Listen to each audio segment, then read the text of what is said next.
Welcome back to Wilde Speculations. I'm Daniel. I'm Scott.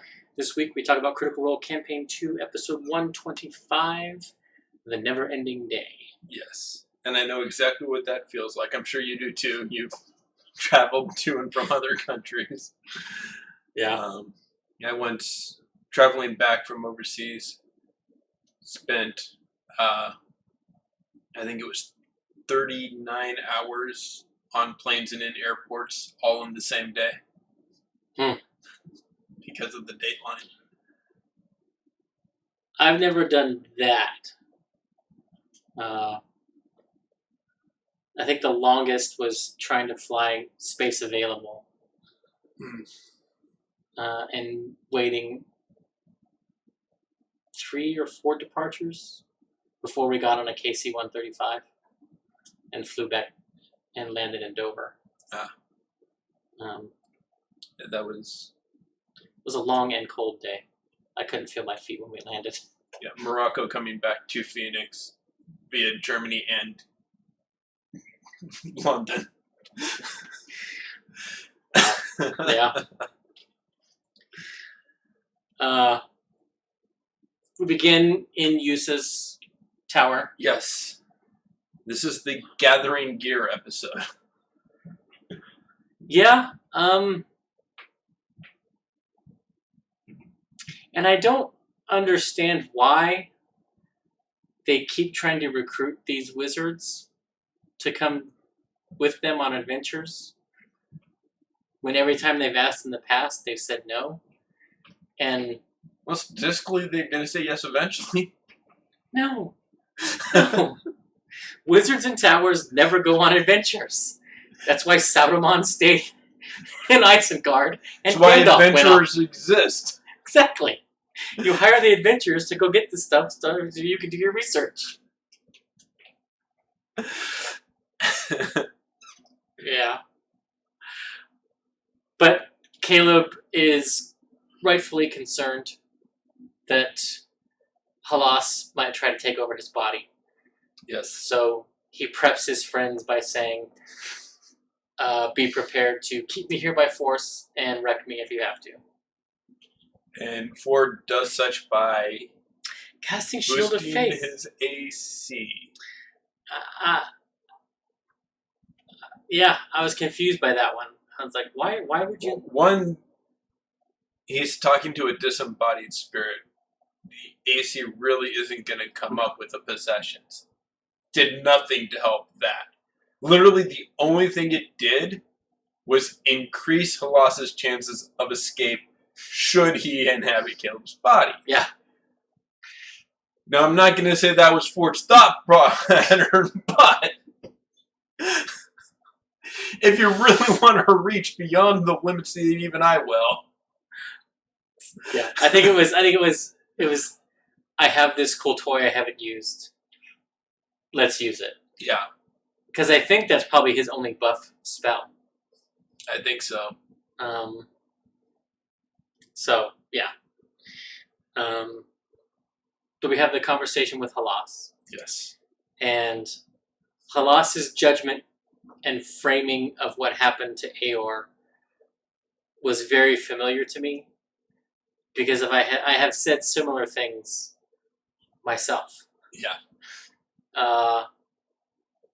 And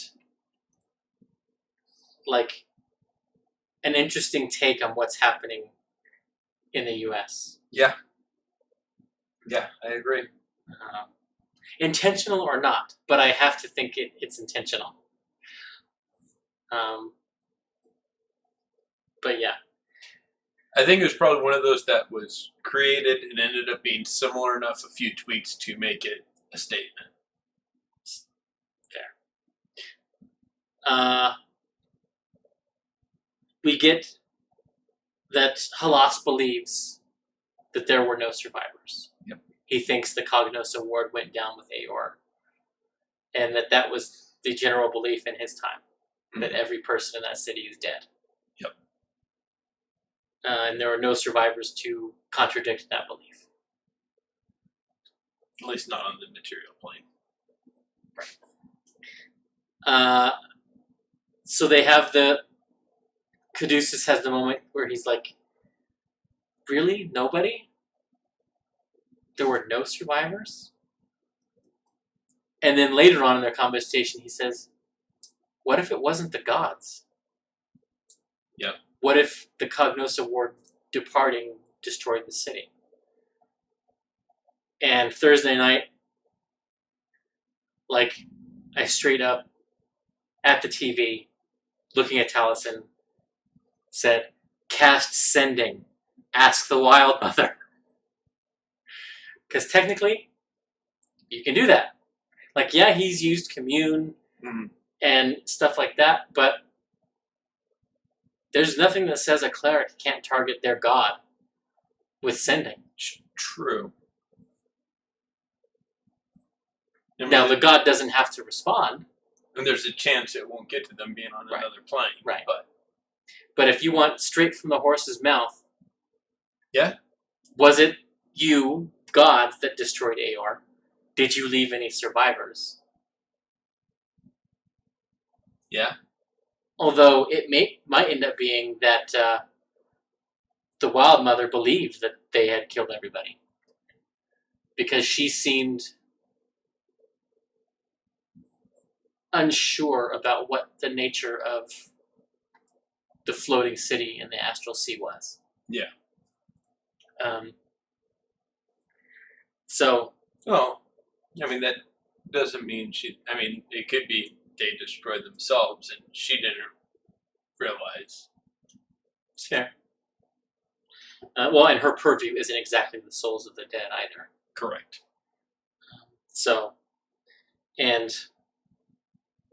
I think the timing puts the Raven Queen after the destruction of Aor, her ascension. Yes. So, because Aor collapsed before the calamity. Yeah. And the calamity and the binding of the Chained Oblivion is what got her. Yeah. Her help in that is what has caused her ascension. Yeah. So,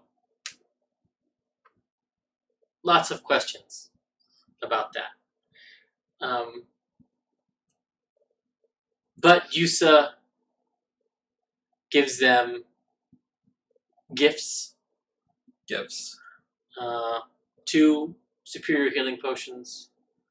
The Scepter of Blasting. Yep, the Rod of Blasting. I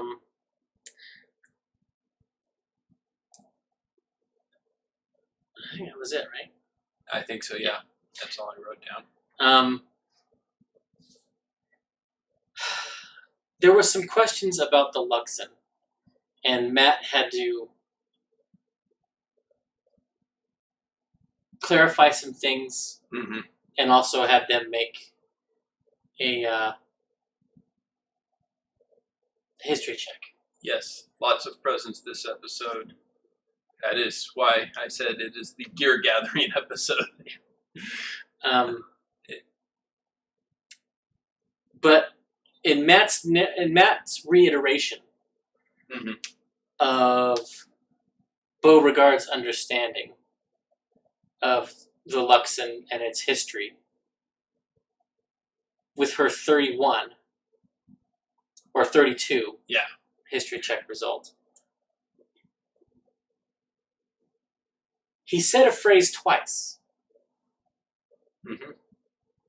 Lost throughout time. And then he also said that the Luxon is using the beacons to try to discover itself, or rediscover itself. Yeah. We had, last episode, Essek mentioned to Caleb that the Aorans may have figured out time travel. Yep. Because they have evidence that they were working with Dunamancy as well. What if the Luxon, the beacons, are the body of a Dunamist?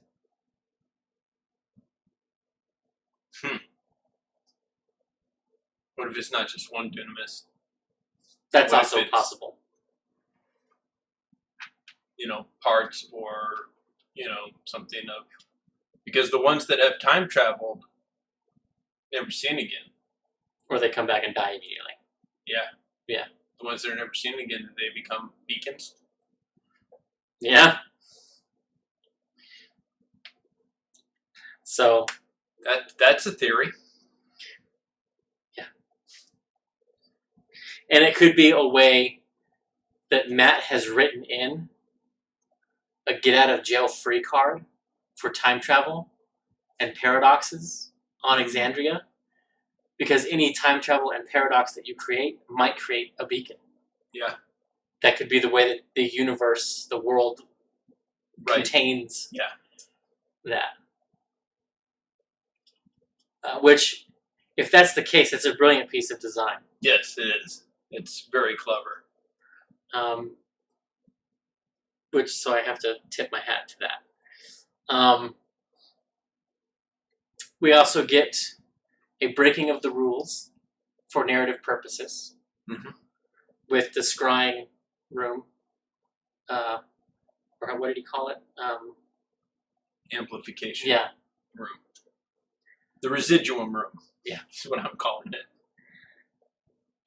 So, I only think about this because I've watched Stargate Continuum recently. Okay.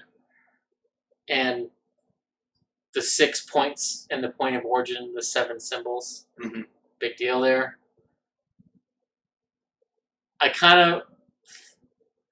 My headcanon is that there are 3 other residuum crystals in that room below the floor. Rather than just 3. Yeah. But that's... I'm okay with that. Doesn't really matter, other than that's what was in my head. But he does it in a way that is safer, which is to limit the time or place that such a rule break can happen. Yeah. Plus, we, the audience at home, and the players would like to know where that crystal is. And this is a nice way to allow that to happen. Yeah. For that information to come out without them wasting time looking for it. The thing I was confused on was because it went like a scrying spell on the crystal, which would be the rule breaking. However, she specifically says, I do have locate object. I'm going to use that. It's a lower level, and clicks on her D&D Beyond. And I think she actually expended a locate object spell slot. I don't doubt that that's exactly what she did. But the setup for the room was scrying. Yeah. Matt mentioned scrying. And he said that might work, and then was talking to Caduceus. Right. Yeah, I don't think Matt heard her No. when she was doing that. Yeah. I really don't. So, a little interesting. I mean, I could see it working not quite the way it did with a locate object spell, and, just extending the range of the locate. Oh, okay, it's there. Yeah, but I don't know. Regardless, it's in the woods, probably just north of town, and I really, really want Trevor and his band of bandits to find it. I mean, that would be amazing. But they are south of Rexentrim. Yes. Because they were operating between Rexentrim and Zadash. Yeah. So, unlikely. Unlikely, but hilarious to think about. Yes. I mean, they did get beat up by the Mighty Nine enough between those two areas. They may have thought, well, let's try north. That's true. That's true. We keep running into the same people here. Let's go somewhere else. Yeah.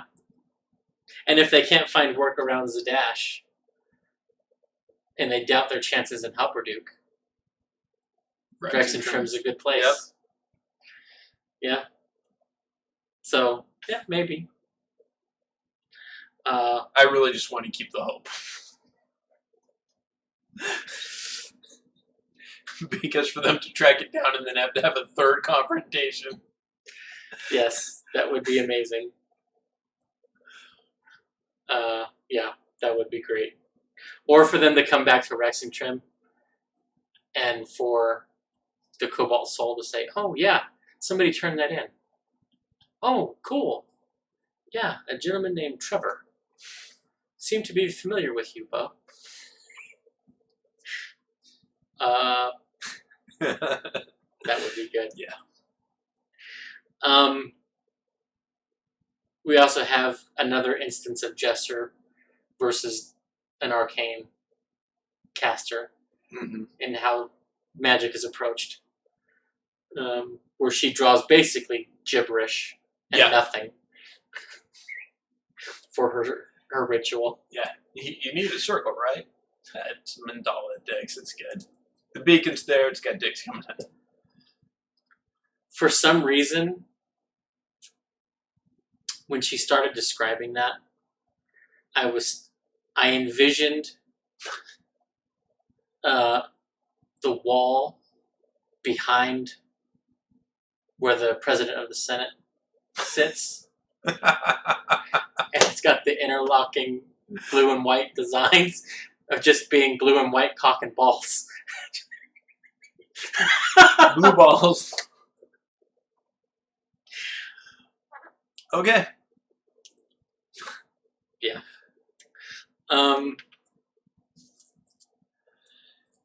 And then, anything else that uses? Other than him offering to send them to Allura. Yeah. He starts the conversation with her, and they're like, wait, huh, what? No, just a minute. All right, I'll send him your way. Yeah. Well, and they were like, send us. Interesting point. Caleb didn't ask if he knows the glyph. Yeah. And in the past, Matt has allowed him an intelligence check to commit that glyph to memory. Yeah. Or the series of glyphs, the address, yeah, as it were, of a teleportation circle. So in theory, if Liam thinks about that, right, he could ask, did I get a good look? And so they could travel to Amon in the future. So, interesting side note. Yeah. And, like, in an episode where they are getting things from people, we didn't have a shopping spree in Amon. They didn't visit Gilmore's Glorious Goods. Like, so much wasted potential. Because they even talk about going shopping with Allura. And they could have said, do you know of any place that we can go real quick? Met Gilmore. Had a blast. Part of me wonders if Matt didn't send them to Allura for the possibility of Gilmore arriving.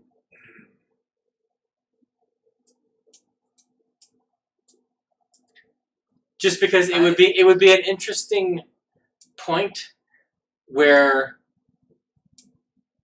perhaps we find out that Gilmore was the intended recipient of the Halls of Halas. Or that he is involved in the magic item trade. I mean, possibly. On the coast. But the only reason I don't think so is strictly because, while we've had some overlap, like with Allura,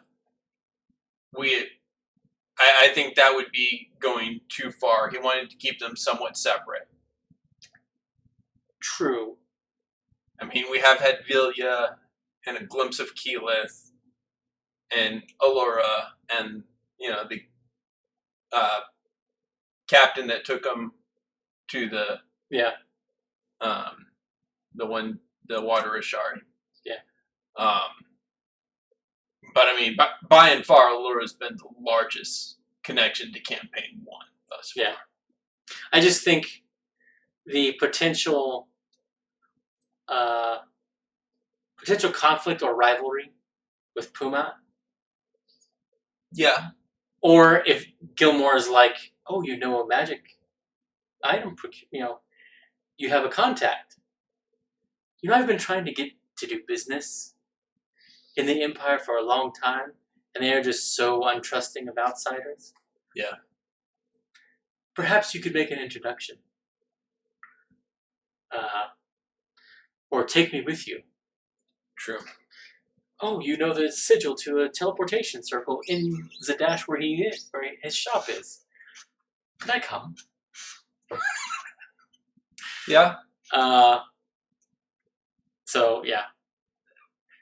That's one of those headcanon moments. And if we're right, and Campaign 3 is going to be in Marquette, that's when we see the Gilmore connection. That's a nice place to just drop the pebble. Yeah. Just a hint of the seeds of the change of whatever's going to cause Campaign 3 to kick off.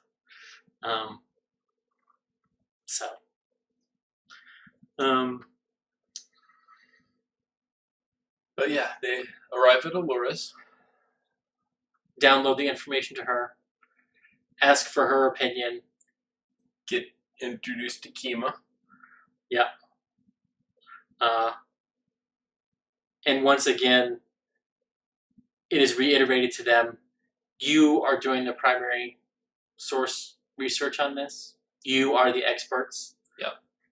What you have told me is a revelation to me. Yeah. I have nothing to offer you. Except for all this shit. Except for these top tier items.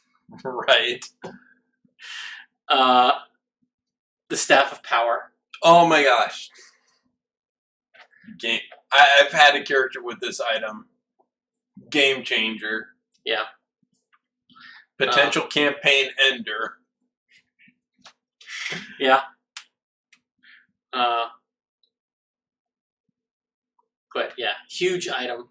Yeah. The biggest thing, it'll let him cast certain spells and stuff, and it can be a self-destruction bomb. But the biggest thing is it gives him +2 to attacking damage if he uses it as a quarterstaff. It also gives him +2 to his AC, all of his saving throws, and to spell attacks. Which is huge because not many of the stabs and stuff work on that. Yeah, but especially the AC and saves. Yeah. Which with his Luck Stone gives him a +3 on all his saves. Yeah. Which is practically, that's half the proficiency bonus at tier 3. Play. Yeah. Well, at end level, you don't go past a +6. Yeah, that's what I mean. Yeah. Yeah, it's huge. Huge. Do you think it was a mistake or worth it for the Ioun Stone? We talked earlier, and I said I think the ring is the one he should give up. However, you changed my mind. Oh, did I? Because yes, while it is going to give him another +1 on that con save. Huge. +4 on the con. And he does have Warcaster. Yeah. But he has Warcaster. He's already got advantage. He's already got +3 on top of his +5 on top of his already con. And I don't think he had a bad con to begin with. No, I think he's 14 or 15. Yeah. So +2. And with his Transmuter Stone, he's proficient. Yes. So he's 4, 6. He's got a +9 with advantage. Yeah. Warcaster. So he's pretty covered on that end. Yeah. And the thing that you mentioned was automatically succeeding a dex save is more likely to save him in the moment than 14 hit points. Yeah. Well, I said saving a save on a dex save is likely worth more than 14 hit points. Yeah. And I was like, no, the Iron Stone goes. He gets the Luck Stone, the Ring, and the Staff of Power. Yeah. And I think it sounds like they might have settled on Yasha taking the Iron Stone. And I think that's the best play. Because she can get rid of the breastplate. She has the bracers of defense. The Iron Stone's a +1 AC and essentially 28 hit points. Yeah, if she flips, because the bracers gave her the same as the armor. They were equal. That's why she kept the armor. If she flips and takes off the armor, then yes, she is the one that needs the... Because it's going to, again, raise her hit points, which is the barbarian thing. Yeah, which is a 2-for-1 deal. And the AC. Yeah. We also get 500 gold piece worth of residuum. Yep. If you don't ask, you don't get it. Caduceus asked. Yep. And she has an in with the supplier. She gets it wholesale. They may have a little bit of history. Yeah.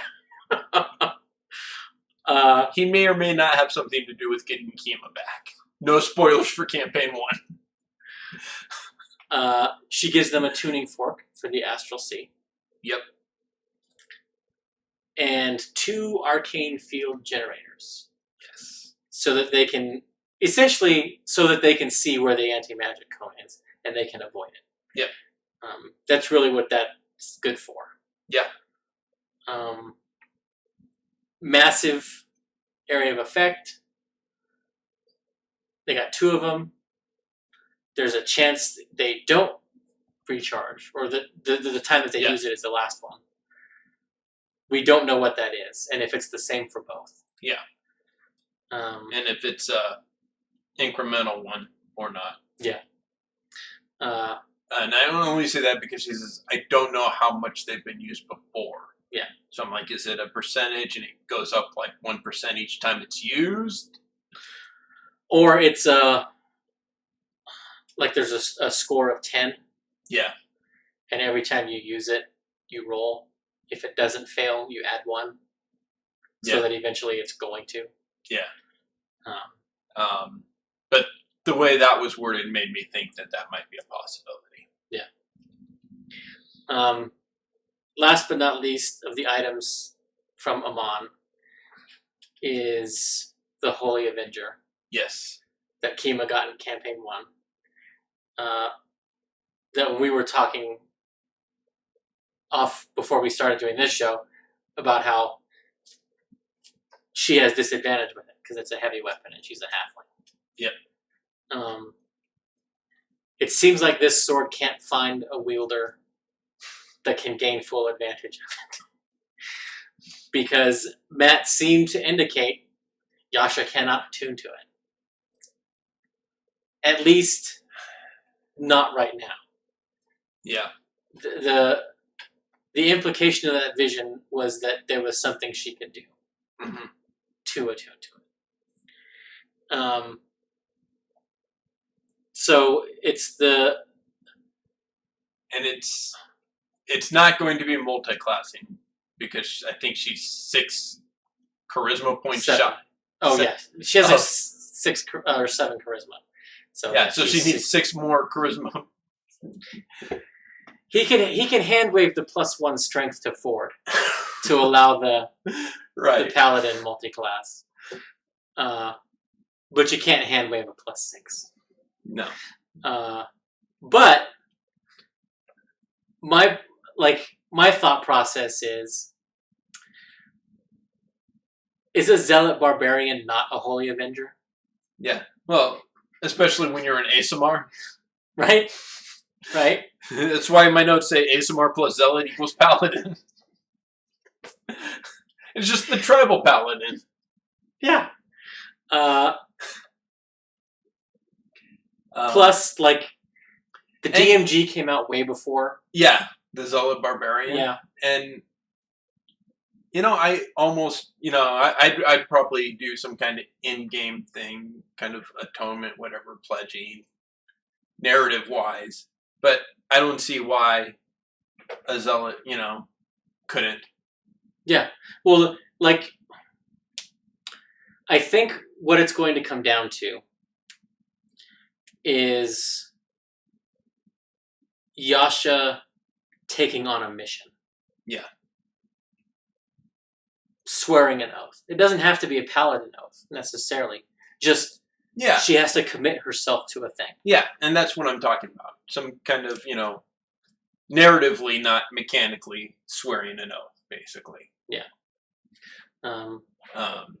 The other option, and totally not going to happen, is she trades with Ford for the Star Razor and gives him the Holy Avenger. Because he is a paladin. Yeah. Yeah. But Hexblade says the weapon can't have the heavy property. So he would be stuck using his strength to attack with it. Even if it becomes his pact weapon? Mm-hmm. Okay. Because I thought that with the improved pact weapon was the way around it. Because I think it's your pact weapon. You might be right. Because if it's your pact weapon, you can get your charisma, because it's with any non-heavy weapon or your pact weapon. I think you're right, yeah. So if he attunes to it as his pact weapon, that's the loophole around that. Yeah. But I don't know if Travis... I said, it doesn't happen, but... Well, I mean, it could, but... Well, and here's the reason I don't think so. Not that I think Travis would be against it, but Kima directly gave it to Yasha. And I think for that reason, Ashley is against it. Well, and I don't think, mechanically, that's probably the best distribution of the items. But there's, Ford's connection to the Star Razor, it being a gift from Caduceus and the Wild Mother. Yeah. What it represents. And the whole quest with him pact. turning his back on Uk'otoa to get it. Yeah. There's a lot bound up. Yeah. In that. So I think more for that reason, other than Kima giving her it. Fair. Yeah, it doesn't happen. But yeah. And we also have in there Jester letting slip when they get the tuning forks that Artigan is the one teaching her spells. And Alura's reaction was perfect. Yeah, so good. No, I'm aware of him. Not met him personally, but yeah. Yes, he strangled one of my good friends, to death. And then his fiancée and his sister made the door for him. Looks kind of like that one on your... Wait, they made the door after he killed them? Yes, but he came back. It's a thing. And then the Graveclaw, I don't know if I like that. What's that about?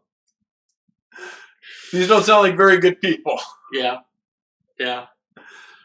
And of course we have the connection of the Galadon and the Chroma Conclave. Yeah. Where she's not mentioned, but alluded to.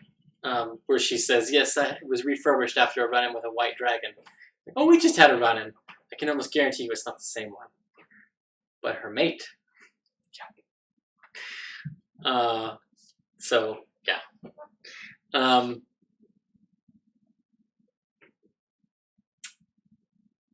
But they go back to Rexington. Yep. Bo gets her world rocked. Yeah, and this was the most surprising part of the episode to me. And it's tying up things, Yeah. which is another indicator that we're moving towards that end game. Yeah.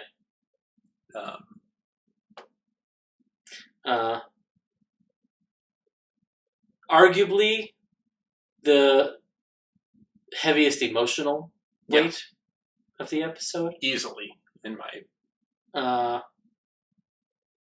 where basically we get a lot of things sort of ripped from the headlines, thrown at us in that scene. We find out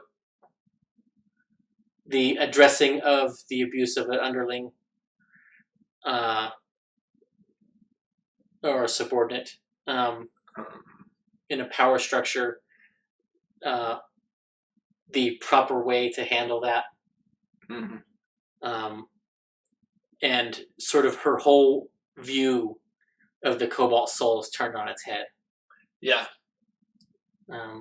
Where she believed them to be just as corrupt an organization as any. Well, I mean, she never knew that wasn't a normal recruiting method. Yeah. She was under the impression that was just how they got their recruits. Yeah. And then, of course, the joke about that it was a admission scandal. Yes. You were on the rowing team? Yeah. And then a nice scene between Dyron and Bo. Mm-hmm. Where Dyron admits to her bias. Yep. And sort of thanks Bo for shaking her out of her indoctrination. So, an interesting development on Dyron's end. And it kind of makes me wonder if she might not be a linchpin to save Essek in the future. Like on an elven time scale. Well, and that's something... Okay, so... Last episode, 124, we know they had connection before, but we get a reiteration of Trent and Essek having connection via this scandal. We find out that Essek is their self-exile because... I'm going to the furthest place away from any assassin from either the dynasty or the empire. We get here, and in talking to Udala, we find out the Hagen Trust is looking into it, which means Trent knows about the investigation. Trent's the head of the Volstrucker. Does he send Astrid and or Eowulf to assassinate Essek? To eliminate that tie? And how does Caleb react to his past life coming to fuck up his current life? If they go and so they've been planning... hot damn. They have been planning to go to Astrid and Eowulf for help. Yeah. I can see them agreeing enthusiastically just for that purpose. Yeah. Wow. Yeah. That would be an interesting scene when Caleb has to choose between Essek and Astrid. Yeah. Yeah. So, my thought is that's coming. Yeah, that's fair. In their rooms at the temple, they begin to play the shell game of items. Yes. Ford gives Jester his ring of fire resistance. There's another confrontation over the dagger. Yes. And Jester commands Veth to drop it. He rolls a natural 1. Oh, I have halfling luck. But I can re-roll ones! Loved it. The only So thing, good. and I said this earlier, the only thing that would have made that better is if he had succeeded with the reroll. Yeah. Yeah. Which I think he was hoping it was gonna. Yeah, he was. Yeah. And I think Liam was too. Just because of the grin on his face. Yeah. Yeah. But yes, the core cut dagger is awesome enough for Sam to use halfling luck. So good. We find out exactly what it does and what the curse is. And that is... Yeah. Well, it also answers the question of why Veth didn't use it more. Mm-hmm. Because every time you boost that damage 3d6, that's a heal that could end your life. Yeah. So it didn't seem to, because it's not like you have the option of just not healing. If someone tries to heal you and you either spend a hit die or you die. Yeah. Yeah. Well, to get the healing, you have to spend a hit die. If you don't have the hit die, but it doesn't imply that there's an option that I don't want to be healed right now. I'm not going to spend the hit die and just not heal. Right. You spend the hit die. Yeah. And if you don't have the hit die, you die. Yeah. We also have Caleb futzing with the collar again, and Bo saying about the tower. See, my headcanon retroactively, that roll that he got, where he couldn't just quite figure it out, is because of her. It's at the end of the thing, and it's because she came in and interrupted him about the tower. Yeah, that's fair. Because she specifically says, I wait, and when he's working on it, I ask him this. Without regard to his concentration. Yeah, and he's all, work. Okay, go, what? Yeah. And that's why he didn't get it. Yeah. No, that's... The dice knew that was going to happen before it happened. The dice know. They do. They do.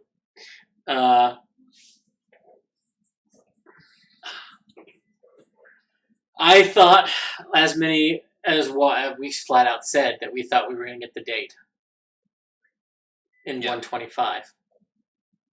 It seems we will get the date in 126. Yeah. I don't see how it doesn't happen. Yeah. So if I remember, the plan is, in the morning, they go to the Bright Queen. Yep. Get more gifts. I don't think they do. You don't think they do? No. Do you think it will be an overextension of their welcome? Mm-hmm. Okay.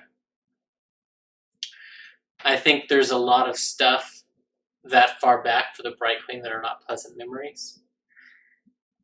And we haven't really seen them interact with the Bright Queen since the negotiations. Yeah. And this will be the first time the Mighty Nine are in her presence and Essek is gone.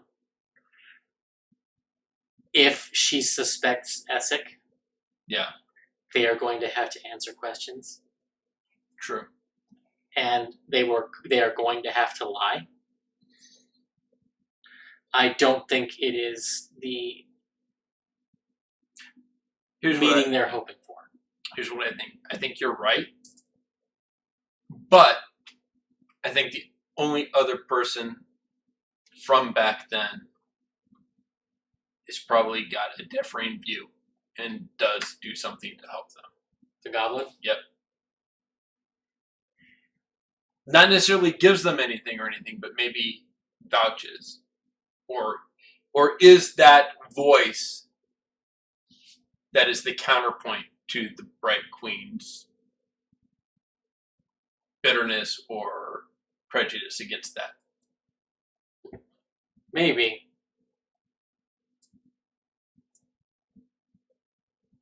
Maybe. That's my thought.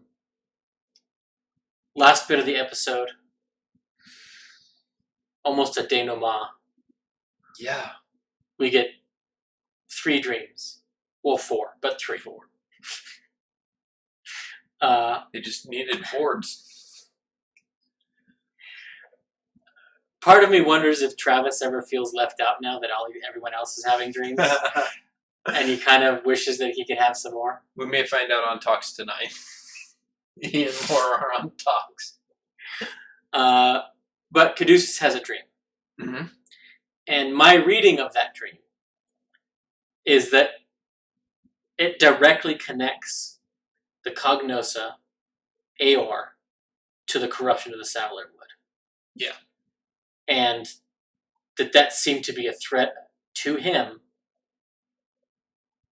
that if you don't get out of our way, we're going to eat your grove. Yeah.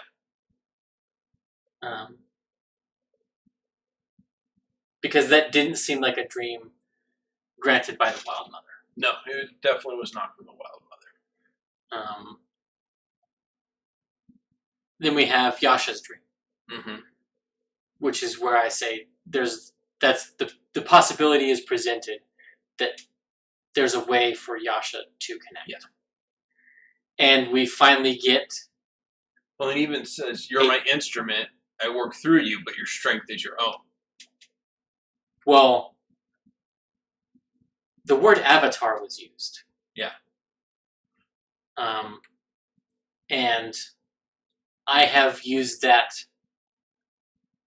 with my ASMR characters, PCs, and a little bit with the Zealot Barbarian PC that I had in a game. So, like, to me, that phrasing caught my ear. And that's why I think Matt is basically telegraphing there's a way for you to attune to the Holy Avenger. It might not have the same powers as what the stock item has for Paladins. Matt might tweak it. But I think it's going to happen. And finally, we get the Caleb and Bo long-awaited, anticipated second dream. Yep. From the Somnovum. Yep. The second eye. We do not have confirmation that they have another eye on their bodies. We will in the first few minutes of the next episode. You think that's job 1? That's job 1. Recap. Cut to them inspecting each other's bodies for eyeballs. Where do you think their next ones are going to be?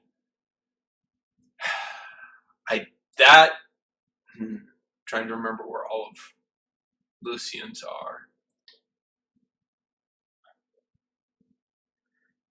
Hand, forearm, shoulder, chest, neck.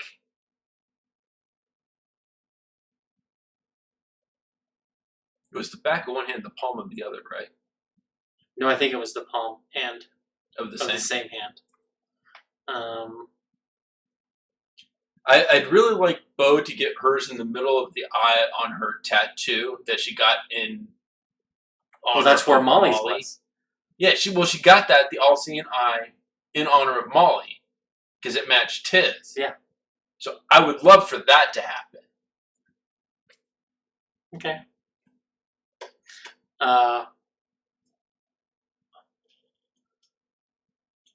Yeah, I think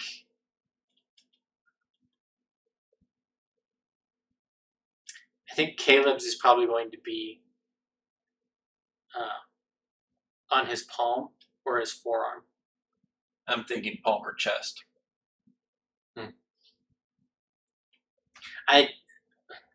Yeah.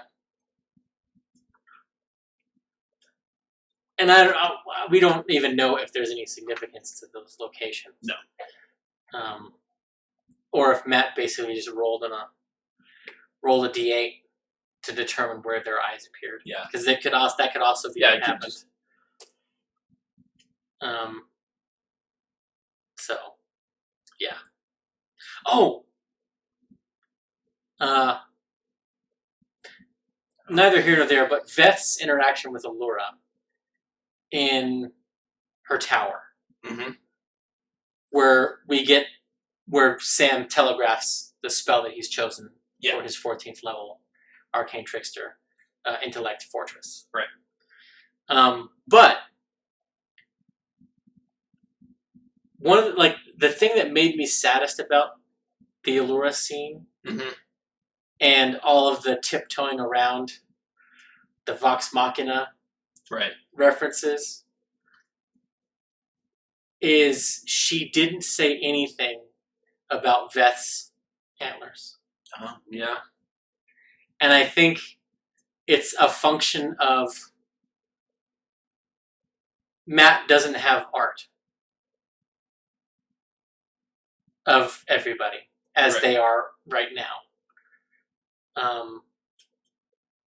And if he made a note about the antlers, it probably is lost. Who the antlers would be significant to. But to me, Allura and Keyleth seem to be the closest. And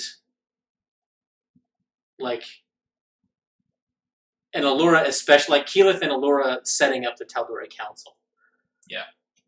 And Keyleth doing all the communication devices between everybody. And also the fact that colors why Allura told Kima no. Yeah. About joining them on this adventure. I don't want to lose you. Yeah. Again. Because the Mighty Nine had to pull her out of Craghammer. And Keyleth, the member of Vox Machina she's closest to, lost the one that she loved. Yeah. And I think that is, I think for Allura, she fears that. Yeah. The most. And for Veth, a halfling like Kima, to be wearing something reminiscent of Keyleth, I don't know, that was a super, super missed opportunity, especially because that would potentially close the loop on that whole thing. You have a friend who wears antlers like that. Yeah, I saw this woman through a tree when we sent her mother back. Wait, you're the ones? Well, she might not even know. Oh, yeah. Because we don't know what level of communication they have. Right. I'm going on the assumption that she's on the council. Well, even still, we don't know how often that council meets. True. A half-elf with timeless body. Yeah. It might not be that often. So next episode, I think we go to the Bright Queen. We get questioned. We have the Goblin counterpoint. Move to Nicodranus, where we have family time, a relaxing evening, maybe a little bit of shopping, and the date. Only question about the date is Bo's promised that she would not poke around the 8th floor. She did not promise that Yasha wouldn't poke around the 8th floor. I don't think it'll happen, but I'm just saying. I think they're going to be too busy with other things. I think so too. And I think Liam will troll them. If they try, he will say, "What do you say to open the iris?" Yeah. And if they don't say it right, the iris doesn't open. Yeah. And I'm sure whatever adjustments she sends him, requests, he's going to make some as well to ensure. And then the next day, we head back north. Yeah, we go to Rexington, touch base with Astrid and Airwolf, try to get them some more necklaces. Or do they talk to Astrid and Aelwolf? They probably talk to them beforehand, before they go to the Bright Queen. And then to try to get them the ball rolling on the acquisition, yeah. And then touch base before heading up. And if they let slip that they will be going to the Dynasty's camp up north. If they aren't asked, they might volunteer to go. Now, for the purpose that you mentioned. Yeah. And I can see more... I can almost see it to where, like, Astrid plays it up and preys on Caleb's emotions and, yeah, you offered to help me leave. Help me leave. Let me go up there with you. Oh, no, I just said that so I can kill this dude. Thank you. The other side of that coin is she goes to get concrete evidence against Ikathon to replace him. Yeah. Or convince. Well, that could be the way. Essek, that could be the way they save Essek. You're going to turn state's witness. He's willing to provide evidence that Ikathon's behind it, so that she can Ikathon and lewdness. Yeah, so that she can bust him and take his place. That would be the thing that would save Essek. Yeah. I'm also expecting somebody from the King's intelligence service to come calling. The Ogden Trust. And perhaps it is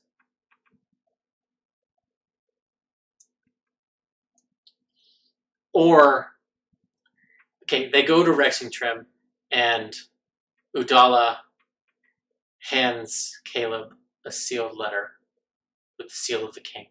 Mm. And the king wants to talk to him. Possibly. And the king basically is like, you have some understanding of the workings of this, but I also sense that you don't like these guys. And you were involved in the negotiation. Yeah. You know, you stopped a war that I think that evidence points that they started for their own selfish ends. And he starts feeling out that because, like, to me, I can see Caleb's story ending with him taking over Lewdness' spot. Ooh. Astrid taking Ikathon's. We'll filling in for Bess. Yeah. Because, I mean, if they take out Lewdness or Ikathon, Essek gets that job. There's 3 open seats. Yeah. Yeah. Yeah. And Lewdness is right hand. I mean, who knows who that woman, like, where in his orbit she was. But you don't send nobody with those kinds of items up there to check on somebody, on another member of the council. Yeah. So Lewdness's lieutenant may also be out of the picture. So there's potentially a huge power vacuum that's about to happen in imperial politics. And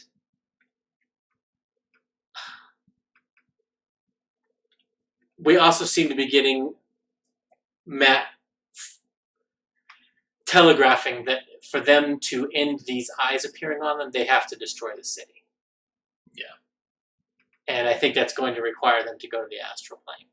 Whether or not they can stop and defeat the Nonagon here in the material plane or not. They may need to go... Yeah, because if they defeat him here, they just find someone new. So, and we'll see how that leads into Dudamancy, because I think there's a connection there too. I think so too. Time travel and the astral in X-Men is also connected. So it's not outside of... It's all precedent. a subplot for WandaVision. Yeah. So we will see you guys next week. We're going to go enjoy Talks with Travis and Laura. I guess.